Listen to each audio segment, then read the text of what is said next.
De volta com Boa Tarde, Cidadão, na Band Natal, chegando em todo o Rio Grande do Norte. Agora vamos conversar com o representante do setor de comércio e empresas, microempresas que atuam na Ceasa, Central de Abastecimento aqui no nosso estado do Rio Grande do Norte. Seja bem-vindo ao nosso Boa Tarde, Cidadão, Samuel.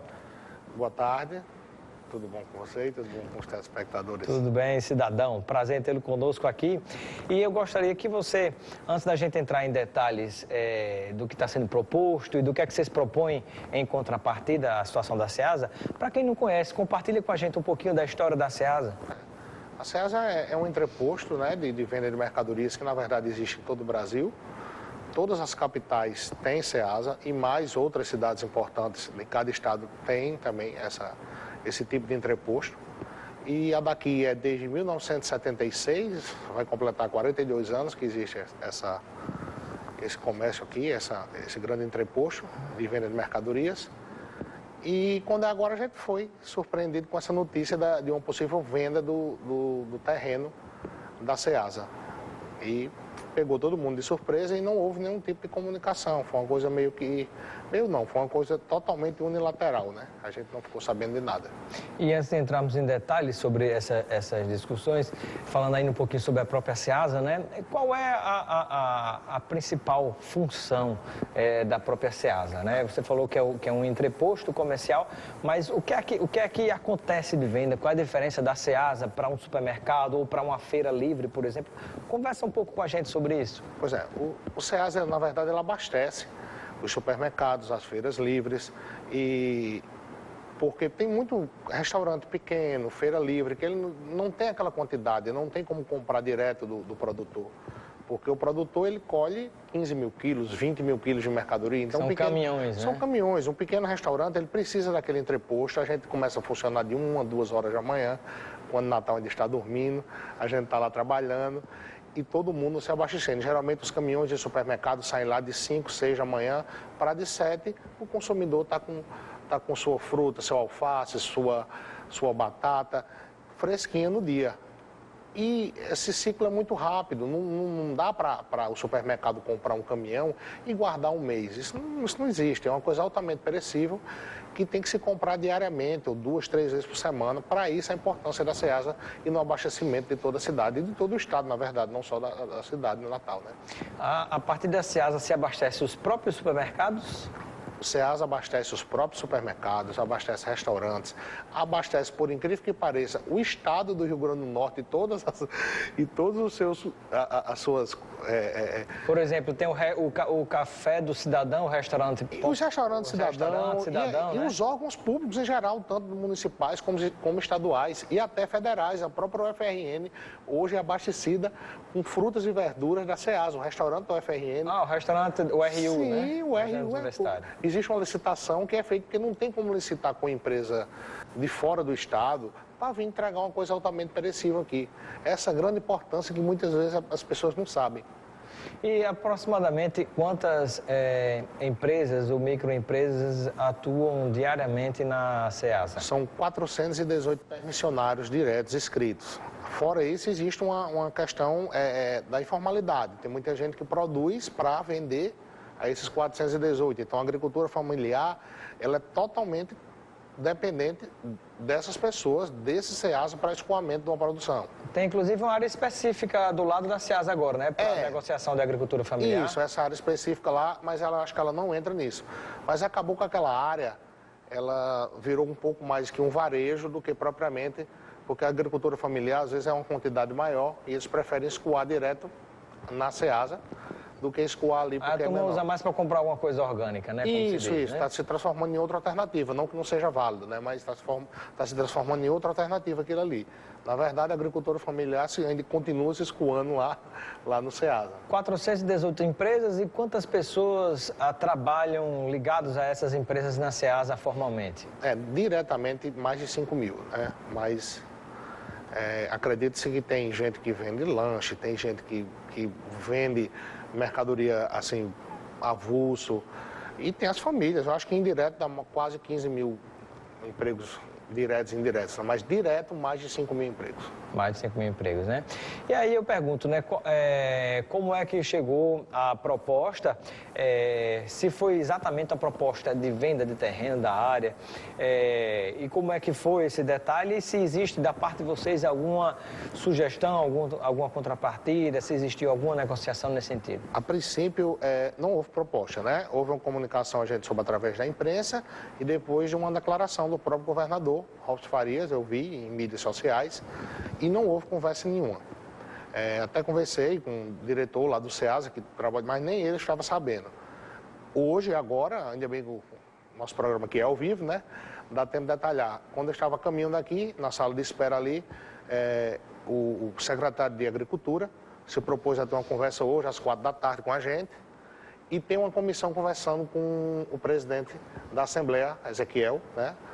O deputado Ezequiel está conversando com a gente, está atuando em várias frentes hoje, o vice-presidente da associação está lá, está conversando. Eu estou aqui e já tem essa reunião marcada, mas isso foi uma coisa que aconteceu agora, né, notícia de primeira mão, mas até então a gente não tinha ninguém que tivesse conversado com a gente, nem explicado nada, como iria ser, como nada, apenas a notícia venda da SEASA. E qual a expectativa desse primeiro contato que houve com o secretário de Agricultura, né, o Guilherme Saldanha? A SEASA é vinculada à Secretaria de Agricultura, né? Não houve ainda, né? Ele procurou a associação com interesse de conversar, a associação tem interesse, logicamente, de conversar, tem interesse, se for o caso, sim, administrar a SEASA, porque a SEASA a gente tem plena convicção que ela é totalmente autossustentável e não precisa gerar despesa para o governo, tanto que tem vários empresários que começaram lá de criança, meu pai começou, eu já sou uma segunda geração e vem dando certo até hoje, porque é que todos os empresários têm sucesso e a própria SEASA não se sustenta. Não, é uma coisa que a gente não consegue entender. E quais seriam, por exemplo, as alternativas que vocês da própria SEASA, que trabalham, que convivem lá todos os dias, oferecem nessa mesa de discussão com o governo? Bom, seria uma administração que o SEASA não precisaria entrar com funcionário, não precisaria entrar com nada. A gente continuaria recolhendo a taxa de uso do condomínio, né? E para pagar as despesas da SEASA e possivelmente discutir algum tipo de royalties que o governo iria querer. A gente tem que sentar na mesa, ver os custos, porque tem muito custo que a SEASA tem, que a gente ainda não sabe 100% como tem que colocar as cartas na mesa e discutir, mas é de total interesse, nós temos certeza pela experiência que a gente tem, pelo tempo de casa que a gente tem, que é totalmente viável, que o governo não precisaria ter despesa com o SEASA para manter o SEASA ali. Seria uma espécie de privatização da SEASA, digamos? Parecido, ou passar...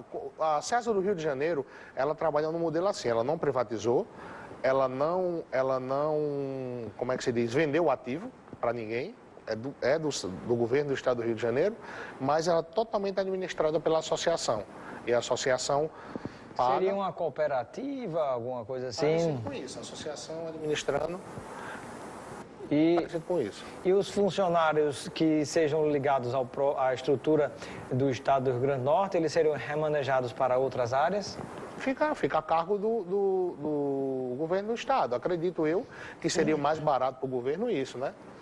Existiu também, eu acho que a deputada Márcia, na hora que estava passando na Comissão de Justiça, ela colocou uma alternativa também, que seria de não vender a SEASA, e sim de dar como garantia. Entrar para o fundo garantidor de algum empréstimo, de algum empréstimo. Para o governo talvez fosse uma boa saída, porque acho que ele poderia utilizar esse recurso de uma forma mais solta, vamos dizer assim, porque eu não tenho tanto entendimento. Seria uma proposta interessante também. Me parece que até nesse caso, já entrando em outro assunto ligado a isso também, é que durante muito tempo sempre se fala na possibilidade, por uma questão de logística, de a SEASA, né, vamos trocar o microfone, as pilhas aqui, muito bem. Então vou falar um pouquinho mais. Tá tudo ok aí? Muito bem. Bom, então, como eu estava falando, durante muito tempo se discutiu a possibilidade de que, no caso que a SEASA fosse o terreno, por exemplo, fosse vendido e que a SEASA fosse transferida ou para Parnamirim, para algum lugar, porque teria mais acesso à infraestrutura de estradas, sem estar dentro do trânsito aqui da própria cidade do Natal, né? E como é que você vê essa proposta? Assim, a gente não fecha portas para nada e nem pode. Quem é empresário, quem é comerciante, o nome já diz, está para negociar. Agora, o problema é que sempre a notícia, ela vem primeiro, às vezes para a população, vem para os meios de comunicação. Eu acho que o primeiro interessado era para ser para a gente começar a discutir isso. Trabalhar junto com uma proposta. Lógico, com uma proposta. Assim, aí a gente, de repente, está vendo uma declaração, vai para Parnamirim. Em que canto em Parnamirim? Foi discutido logística, de onde vêm nossas cargas. O nosso estado recebe da onde? De que estado? Esse pessoal sabe de onde a gente recebe? Esse pessoal sabe se a gente importa alguma coisa, se vem alguma coisa do porto para cá? E aí são N discussões que a gente quer um lugar na mesa para sentar e discutir. É isso que a gente quer. Não estamos contrários a nada. E se de repente entrasse como fundo garantidor o atual terreno, daria tempo de se trabalhar uma alternativa numa outra cidade, até que no futuro, se fosse o caso, se vendesse ou não o terreno, mas que tivesse um lugar bem estruturado, bem organizado para se reimplantar a própria SEASA, né? É um caso a se discutir, né? Essa proposta de mudar de lugar, aí eu tenho que falar em nome do geral, do que eu escuto lá no SEASA. Não é totalmente aceita, assim, não é uma coisa que seja Alguns unanimidade. aceitam, outros não. A maioria não. Por quê? Porque hoje o SEASA, acho que 90% dos empregos que ela gera é na Zona Oeste de Natal. É uma zona que a gente sabe que é de difícil emprego, o pessoal Bastante vai trabalhar carente, o pessoal vai de bicicleta trabalhar, de madrugada. Então existe uma preocupação social também em realocar isso aí. Imagina a Zona Oeste de Natal sem 5 mil empregos direto. Existe uma preocupação social. Então muita gente defende que se faça outro entreposto em Mossoró, em Parnamirim, mas que se mantenha esse. Então, assim, não é uma discussão também que seja unanimidade na SEASA, não, dentro da associação. Você vai ter ali N opiniões. E é isso que eu digo, a gente tem que sentar à mesa para conversar. E construir alternativa, né? Construir alternativa, com certeza. E uma outra, você falou em Mossoró, por exemplo, existe SEASA apenas na cidade do Natal. Vocês acham interessante que exista em outros lugares também, além de Natal? A gente vê exemplos de outro estado, né? Assim, de outros estados. O estado de São Paulo, como a gente estava até falando um pouquinho fora do ar aqui, tem São Paulo, tem Campinas, tem várias cidades. O Pernambuco, né? Tem Recife, Vitória, Petrolina, Caruaru. Eu acho que o estado de Pernambuco deve ter 5 centrais. Aqui a gente só tem uma. Eu acho que talvez já fosse o momento, sim, de ter mais uma, quem sabe. Mas tudo o que vem de fora, por exemplo, até para ir para Mossoró, passa por Natal também? Passa por Natal. Hoje Mossoró é abastecido de alguma outra maneira? Mossoró ele fica meio que no caminho entre Natal e Fortaleza, é a metade do caminho. Então, por exemplo, tem produção em Baraúna, de cebola, que às vezes o produtor vende para aqui ou vende para Fortaleza, ou até mesmo fica em Mossoró. Mossoró ele tem uma localização bem estratégica, né? Tem gente aqui, tem um comerciante aqui, por exemplo, ele tem outra lá, uma unidade dele lá em Mossoró, que não é na SEASA, fora, e que muitas cargas ele passa direto para Mossoró. Ele passa direto para Mossoró e vende lá. Meio que só de iniciativa privada está se formando já um entreposto em Mossoró. E existe algum lugar onde se recebe, onde existe essa troca, mesmo que não seja oficial em Mossoró? Não? Esse caso em Mossoró que eu citei é um empresário daqui, né, que ele construiu um prédio com um recurso dele e fez lá um prédio e se fez. Mas, se eu não me engano, em Mossoró tem uma coisa, acho que da prefeitura ou do estado, que tem como uma SEASA, num tamanho bem menor do que o daqui. Eu nunca fui, não conheço, mas eu ouvi informações, mas que tem sim, e já funciona, de certa forma já funciona. Muito bem. Já funciona. E qual a expectativa que vocês têm, né, dessa negociação que está nesse momento sendo iniciada, inclusive junto com o presidente da Assembleia Legislativa, o deputado Ezequiel, né, demais deputados e o representante do governo, que é o secretário Guilherme Saldanha, né? Existem tópicos que você gostaria de reforçar? Na verdade, hoje a gente fez uma mobilização, né? A gente foi até lá, a Assembleia, a gente se reuniu na frente da SEASA, fechou as lojas mais cedo, não deixou de trabalhar para não desabastecer o programa, para não desabastecer a cidade de Natal.